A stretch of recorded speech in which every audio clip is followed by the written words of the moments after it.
Implantation failure. I think this is a very common dilemma amongst most of the patients that are visiting the fertility clinic right now.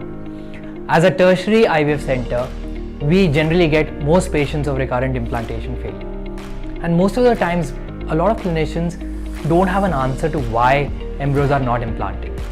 Is it the embryo? Is it the endometrium? Is it the patient itself? Let's try and debunk that. I'm Dr. Keshav Malhotra. I'm the lab director of Rainbow IVF, and today we're going to be talking about why do some embryos fail to implant.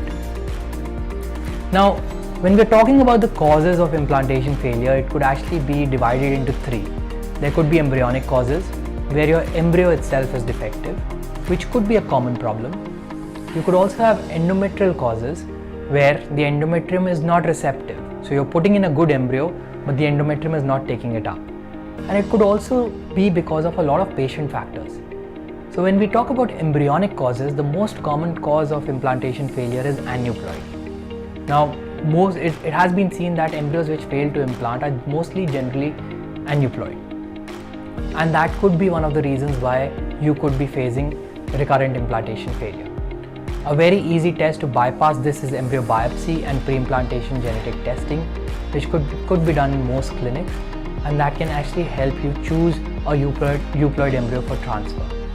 But even if you're transferring a euploid embryo, it doesn't necessarily say that you will have a 100% chance of implantation.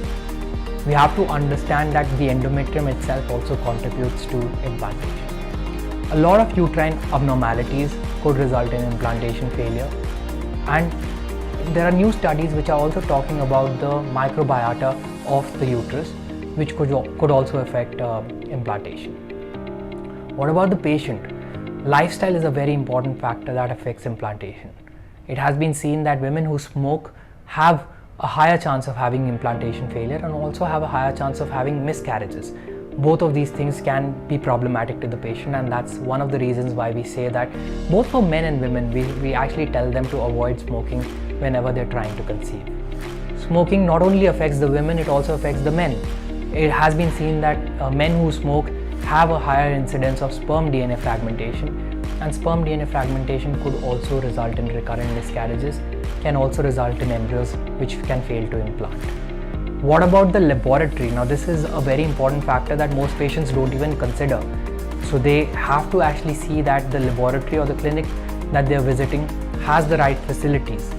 It has been seen that air quality within the laboratory can have a direct impact on the number of biochemical pregnancies that you have, can also affect or cause miscarriages, because it's the VOCs that are present in the air that can directly affect your embryos, which can ultimately affect your outcomes.